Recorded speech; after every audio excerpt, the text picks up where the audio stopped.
Bismillahirrahmanirrahim. Assalamualaikum warahmatullahi wabarakatuh. Waalaikumsalam warahmatullahi wabarakatuh.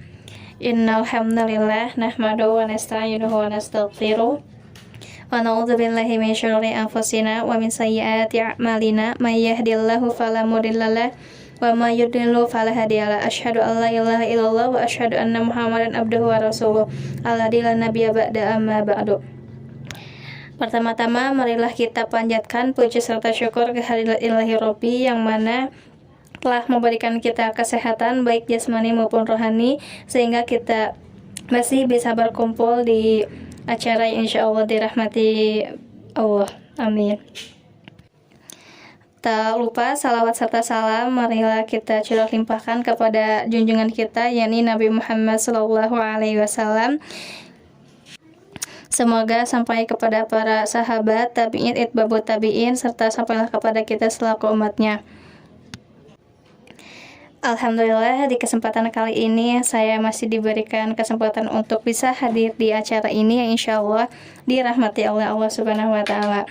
Untuk kali ini saya akan membahas sejarah yaitu tentang kehidupan sang Nabi, di mana Nabi Muhammad dilahirkan di kota Mekah pada sekitar 570 Masehi dan beliau itu berasal dari klan Bani Hashim. Nah, awal dari kehidupan Nabi Muhammad itu ditandai dengan banyaknya kesulitan yang berbentuk kehilangan. Salah satunya itu beliau mengalami kehilangan seorang ayah yaitu Abdullah, di mana ayahnya itu wafat sebelum Nabi Muhammad dilahirkan. Kemudian ibunya meninggal yaitu Aminah, wafat saat Nabi Muhammad berusia 6 tahun. Kemudian ketika ayah dan ibunya meninggal, Nabi Muhammad dirawat oleh kakinya yaitu Abdul Muthalib. Kemudian 2 tahun setelah kemudian kakeknya meninggal dunia dan Nabi Muhammad akhirnya tinggal bersama pamannya, maksudnya paman dari pihak ayahnya yaitu Abu Thalib. Nabi Muhammad itu berasal dari suku Quraisy yang kaya, tetapi Muhammad tidak tumbuh dengan bergelimpang harta. Kemudian status beliau juga sebagai seorang anak yatim piatu yang berasal dari klan Bani Hashim, ya karena sudah tidak memiliki ayah dan ibu. Kemudian setelah wafat kakeknya kan beliau bersama pamannya dan Nabi Muhammad menemani pamannya dalam perjalanan perdagangannya ke Suriah saat beliau masih kecil dan memperkenalkannya ke dalam tradisi nomaden Arab yang lampau. Kemudian karena dia terkenal reputasinya sebagai pedagang yang jujur dan membuat Nabi Muhammad tuh memiliki 2 nama julukan yaitu As-Siddiq dan Al-Amin. As-Siddiq itu memiliki arti yang benar dan Al-Amin dapat dipercaya. Kemudian Nabi Muhammad pun sangat dihormati oleh orang-orang Quraisy. Kemudian menjelang usia 20 tahun Nabi Muhammad sudah menjadi seorang pedagang yang sukses dan bekerja sebagai agen usaha dari seorang janda kaya yaitu namanya Khadijah. Nah, lama-kelamaan reputasinya sebagai orang yang jujur itu dapat diandalkan dan menarik perhatian majikannya itu yaitu Siti Khadijah. Kemudian Nabi Muhammad ketika berusia 25 tahun Khadijah melamar Nabi Muhammad, kemudian Nabi pun menerimanya meskipun ya umurnya terpaut lumayan jauh. Walaupun dikelilingi masyarakat yang banyak menyembah patung, Muhammad tidak mengikuti agama orang-orang Quraisy tersebut. Nah, pesan dari monoteisme Ibrahim dan Ismail itu hanya sama-sama diingat bagi kebanyakan orang Arab, tetapi masih dipertahankan beberapa orang yang dikenal sebagai Hunafa, yang berarti penganut monoteis. Kemudian orang yang menolak menerima ratusan tuhan kayu dan batu itu, Muhammad salah satunya. Nah, hal itu terlibat dalam penyembahan patungan yang semakin merajalela di masyarakatnya. Kemudian Muhammad memilih menyepi dan membiasakan dirinya untuk menyepi di sebuah gua di atas gunung yang berjaraknya itu kurang lebih 5 km dari kota Makkah. Nabi Muhammad di sana duduk dan keheningan dan merenungkan masyarakat serta agama yang berkembang di Makkah itu. Kemudian ada wahyu yang pertama turun menurut tradisi Islam itu pada 610 Masehi. Nah, saat tadi Nabi berdiam di gua gitu kan, yang ada ya gua yang telah didatanginya berkali-kali, Muhammad itu mengalami sesuatu yang baru, di mana saat itu malaikat tiba-tiba muncul di depannya dan memerintahkan bacalah. Kemudian Nabi menjawab bahwa ia tidak bisa membaca seperti kebanyakan orang di Mekah. Nabi pun buta huruf. Nah, kemudian malaikat memerintahkannya untuk membaca kembali, namun Muhammad pun menjawab beliau tidak bisa. Untuk kali ketiganya, malaikat memerintahkan agar ia membaca, dan untuk kali ketiga juga Muhammad menjawab bahwa dia tidak bisa baca. Jadi sampai 3 kali disuruh baca. Kemudian malaikat membacakan kepada Nabi Muhammad ayat Al-Quran yang pertama diturunkan, seperti yang telah kita ketahui, yaitu surat Al-Alaq ayat 1-5. Nah, setelah diperintahkan oleh malaikat, kemudian Nabi Muhammad pun mengulang kata-kata yang disebutkan di hadapan malaikat tadi. Kemudian memberitahukan bahwa orang yang tadi itu adalah malaikat Jibril gitu. Nah, malaikat itu diutus oleh Allah, dan Muhammad itu adalah utusan Allah. Kaget dan takut. Jadi kemudian setelah itu merasa kaget, takut gitu.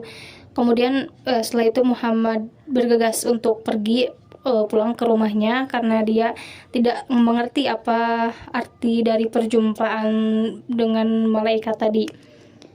Kemudian ketika setelah datangnya di rumah, Nabi Muhammad itu ditenangkan oleh Khadijah yang mempercayai dari cerita pertemuan di gua tersebut tadi.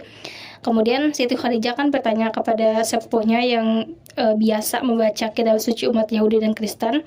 Saat sepupunya mendengar apa yang terjadi, dia tuh langsung menerima bahwa Muhammad itu sebagai Rasul pembawa pesan pada masa ini, seperti halnya Musa dan Isa sebelumnya. Karena telah diperkuat oleh perkataan sepupu dan istrinya itu, kemudian Nabi Muhammad pun menerima misinya sebagai pembawa pesan Tuhan dan dimulailah kehidupan sebagai nabi. Jadi itu awal mula dari penerimaan wahyunya. Kemudian orang pertama yang mendengar kenabian Muhammad itu mempercayainya yang pertama itu adalah Khadijah, dan yang dapat dikatakan langsung memeluk Islam sekembalinya Muhammad dari gua itu tadi Khadijah. Nabi mulai mengajak kalangan terdekat masuk ke agama baru ini, maksudnya agama Islam ini. Teman terdekatnya seperti dari Abu Bakar, kemudian sepupu mudanya Ali, dan pembantunya Zaid, semuanya menghormati dan mempercayai Nabi Muhammad, kemudian mengikuti agamanya. Nah, setelah itu mereka terus memberitahukan ke teman-teman terdekatnya, ke kalangan terdekatnya. Perlahan jumlah pemeluk Islam itu terus bertambah dan bertambah. Kemudian dakwah pertama Nabi itu dilakukan dengan sembunyi-sembunyi. Di Mekah itu kan terdiri dari masyarakat yang politeis, sehingga gagasan satu Tuhan yang menggantikan banyak sembahan itu pasti akan dianggap ancaman. Maka bulan dan tahun pertama Islam itu ditandai dengan berkembangnya kelompok rahasia. Nah, karena takut menghadapi reaksi masyarakat, tetapi tunduk pada gagasan agama baru ini, jadi para pengikutnya itu disebut dengan orang Muslim, atau disebut juga dengan orang yang tunduk. Nah, kata Islam itu sendiri merupakan akar kata dari Muslim, berarti tundukkan kepada Tuhan dan kehendaknya. Nah, jadi pada saat yang sama juga gagasan inti Islam itu dimulai dengan menemukan bentuk melalui turunnya ayat yang kemudian disebarkan kepada masyarakat setempatnya. Menurut Nabi Muhammad, hanya ada satu Tuhan berhala yang disembah oleh penduduk Mekah, tak lebih dari sekedar patung dan batu kayu tak berguna serta tak mampu memberikan manfaat kepada siapapun. Nah, ayat yang turun juga memperingatkan adanya hari pembalasan. Jadi menjelaskan bahwa setiap apa yang dilakukannya itu akan dihitung oleh Tuhan amalan-amalannya gitu.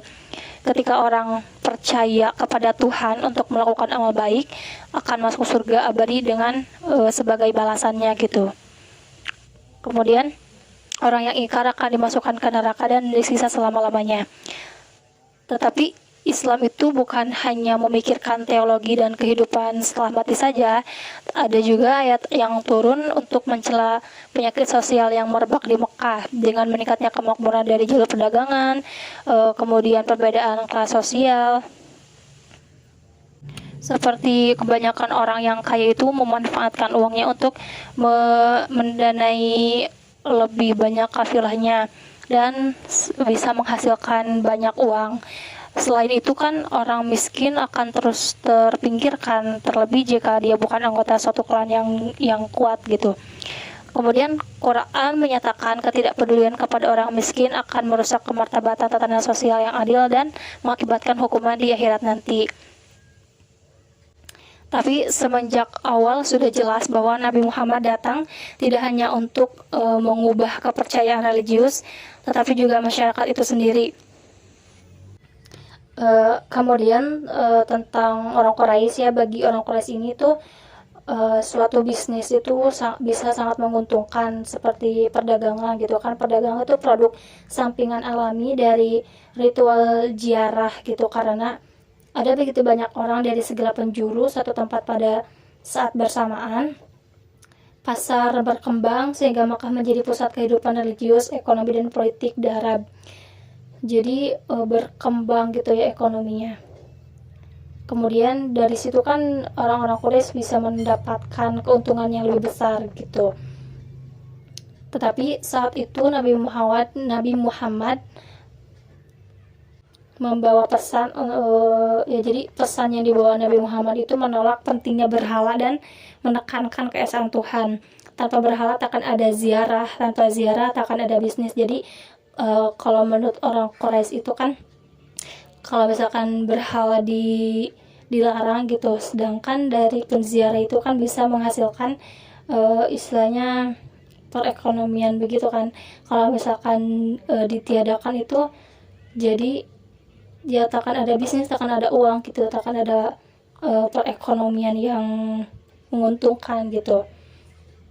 Dan bukan skenario yang menyenangkan bagi orang Quraisy. Dan para pengikut awal Nabi Muhammad juga mengetahuinya. Karena alasan ini tidak mungkin mengungkapkan agama baru di kalangan para pemimpin sukunya. Kemudian dari penyiksaan, akhirnya tuh komunitas muslim itu menjadi besar gitu ya, untuk diabaikan orang Quraisy. Nah, awalnya tuh umat muslim bisa sholat di tempat tersembunyi di kota-kota, tetapi saat sekelompok peribadatan semakin besar, peluang untuk ketahuan pun semakin tinggi. Saat sekelompok peribadatan semakin besar, maka peluang untuk ketahuan pun semakin tinggi. Nah, inilah yang terjadi saat kelompok penyembah berhala melihat sekelompok orang muslim yang sedang sholat. Mereka langsung bereaksi dengan mencemooh muslim dan cara beribadahnya. Jadi ketika orang muslim sedang melakukan sholat dan terlihat oleh orang-orang Quraisy, mereka itu langsung mencemooh cara beribadahnya orang-orang muslim gitu. Awalnya Quraisy tenang-tenang saja menganggap komunitas kecil ini sebagai ketakzaliman yang bisa diejek, sampai mereka menyadari daya tarik gagasan baru ini, monoteisme, keadilan sosial, kesetaraan, dan ketundukan kepada Tuhan, semuanya adalah teori yang mengancam Quraisy. Nah, kemudian di mata banyak pemimpin orang Quraisy itu, solusi untuk menyelamatkan diri dari gerakan tersebut itu yaitu dengan menyingkirkan sumbernya, yaitu Nabi Muhammad gitu. Akan tetapi masyarakat Arab itu tetap memegang struktur dan aturannya, walaupun Nabi Muhammad itu seorang anak yatim. Nabi Muhammad masih berada di bawah perlindungan pamannya, yaitu Abu Thalib. Abu Thalib itu sebagai seorang pemimpin Bani Hashim, tapi beliau tuh menolak untuk menerima Islam. Tetapi harga dirinya dan rasa hormat pada aturan sosial Arab membuat ia melindungi keponakannya. Jadi Abu Thalib itu menolak menerima Islam karena dia itu merasa harga dirinya itu, rasa kehormatannya itu takut terancam gitu, karena di sana itu dia sebagai seorang pemimpin Bani Hashim. Kan dengan begitu membuat Nabi Muhammad bisa terlindungi gitu, dilindungi oleh pamannya. Nabi Muhammad sendiri tidak bisa disakiti, tetapi perlindungan tersebut tidak berlaku bagi para pengikutnya. Bagi banyak di antara yang tidak dilindungi oleh klan atau keluarga manapun. Kemudian suku Quraisy itu mereka memutuskan untuk mengancam dan menganiaya dengan harapan untuk bisa memadamkan semangat mereka untuk bergabung dengan agama baru tersebut, yaitu agama Muslim, agama Islam. Nah, maka umat Muslim itu dilecehkan dan dicabut haknya di Mekah. Meski mendapatkan perlindungan, Nabi Muhammad pun tidak mampu untuk menghentikan penindasan terhadap para pengikutnya itu. Dan selain itu juga orang-orang Quraisy itu mengambil langkah bagaimana caranya atau mencegah penyebaran agama ini untuk tidak sampai ke luar Mekah gitu. Kemudian sekelompok dari orang Muslim itu mereka melarikan diri ke Abbasiyah untuk mendapatkan perlindungan dari Raja Kristen. Nah, kemudian saat Negus mendengarkan Ja'far, sepupu dari Nabi itu membacakan ayat Al-Quran mengenai keyakinan tentang Islam, tentang Isa dan Maryam. Ia menolak mengabaikan sesama penganut monoteisme itu. Utusan Quraisy pun harus kembali ke Mekah tanpa membawa pengungsi Muslim. Seandainya Muslim tidak melarikan diri ke tempat yang jauh, mungkin Islam bisa menyebar ke luar Mekah. Dan melihat kegagalan Quraisy menghentikan gagasan baru ini, jadi status Quraisy sebagai salah satu suku termuka di Arab ini merosot. Alternatifnya, para pengunjung mempercayai Nabi Muhammad, menerima agamanya dan membawa pulang ke kampung halamannya. Kemudian agama Islam pun menyebar di luar Mekah. Setelah kejadian ini, Quraisy mengambil tindakan yang ekstrem. Sekitar 7 tahun setelah wahyu pertama itu turun, orang-orang Quraisy itu memutuskan untuk menerapkan boikot terhadap Bani Hashim, klan dari Nabi Muhammad yang memeluk agama Islam tersebut. Mereka dipaksa untuk mengasingkan diri di lembah Tandus, tepat di luar Mekah. Hal ini sangat berdampak parah bagi komunitas Muslim. Penyiksaan menimbulkan kelaparan, isolasi sosial, dan kesulitan ekonomi bagi orang-orang Muslim, bahkan bagi non-Muslim sekalipun yang menjadi bagian dari Bani Hashim. Jadi di Bani Hashim itu tidak semuanya orang-orang Muslim, tapi ada juga yang non-Muslim. Beberapa Muslim yang tidak berasal dari Bani Hashim seperti Abu Bakar, Umar, dan Utsman yang mengusahakan segala caranya untuk bisa mengirimkan bahan makanan kepada Bani Hashim dengan menghindari peraturan boikot, walaupun secara pribadi mengalami kerugian yang sangat besar. Karena pemboikotan ini upaya untuk menghentikan Nabi Muhammad dalam berdakwahnya, namun hal ini tidak efektif. Tidak efektif. Karena pada akhirnya semakin banyak orang yang memeluk agama Islam. Akan tetapi boikot itu tetap menimbulkan dampak yang buruk karena bertahun-tahun itu tidak bisa mendapatkan makanan dan perlindungan, diiringi dengan kekerasan fisik yang mengakibatkan jatuhnya korban di kubu kelompok Muslim.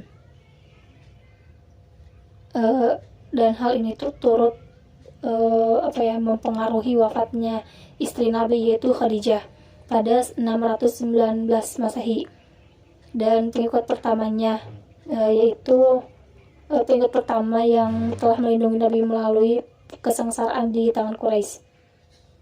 Jadi selain rasa kehilangan besar bagi Nabi, wafatnya Abu Thalib berimplikasi besar bagi komunitas Muslim.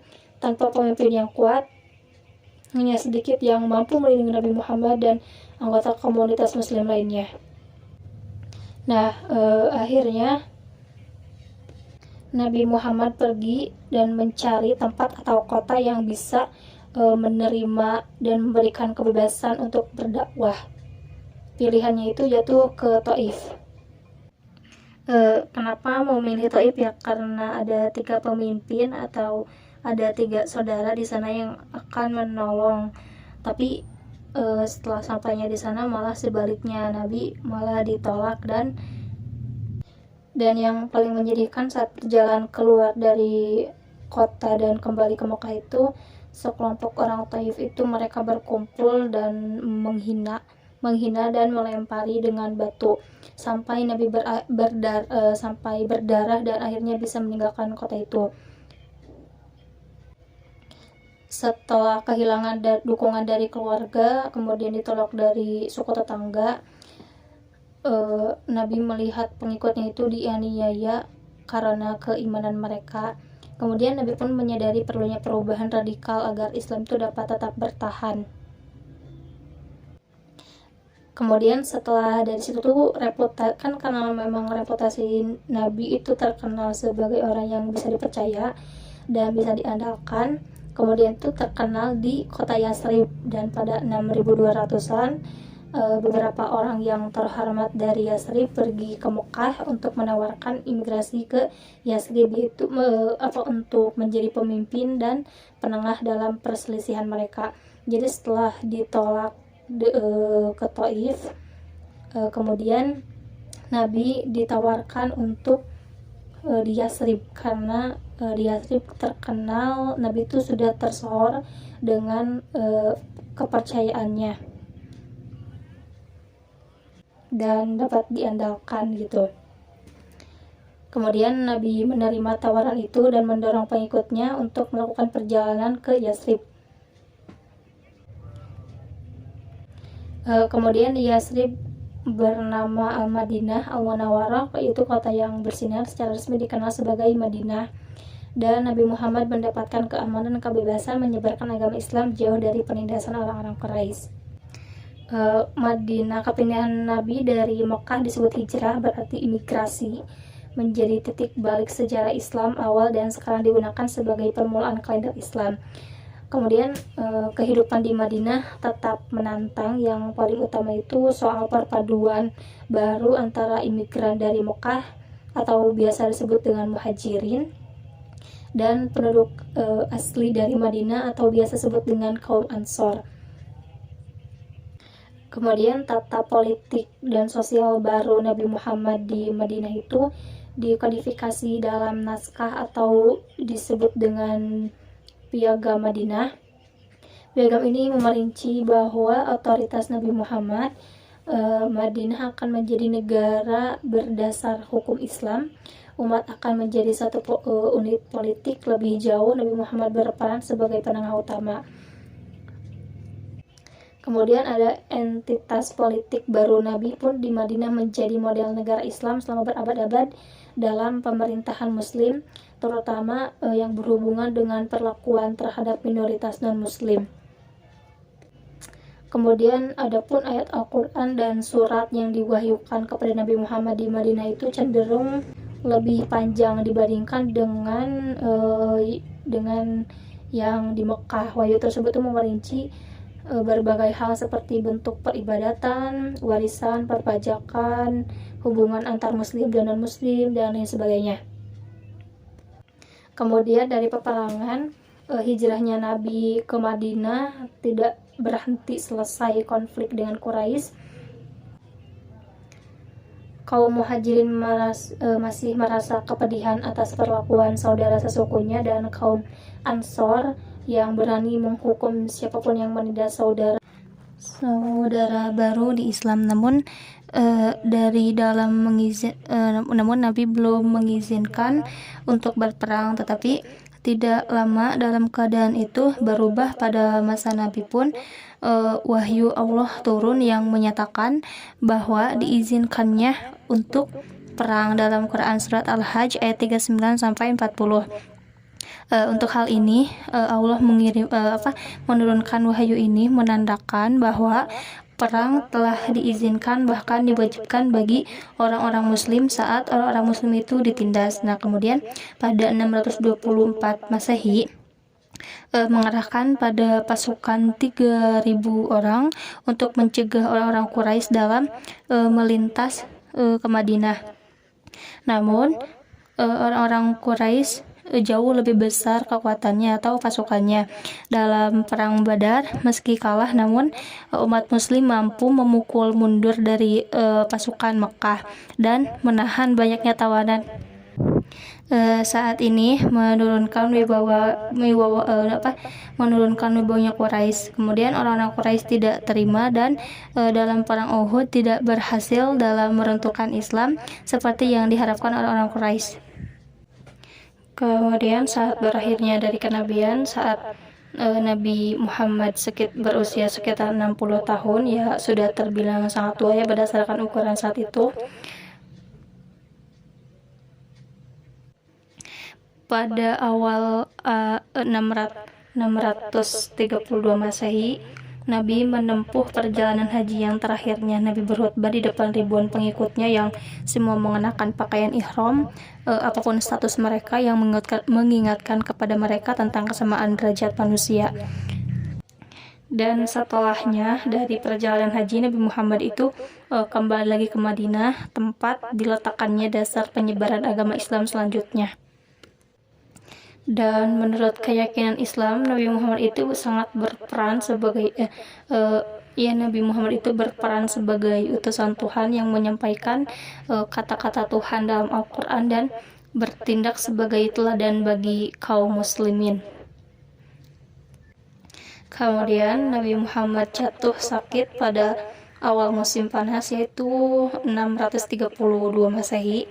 Saat itu merasa sakit kepala dan demam yang membuatnya sangat lemah, kemudian tidak mampu untuk berjalan dan berjalan tanpa bantuan sepupunya yaitu Ali dan pamannya Abbas.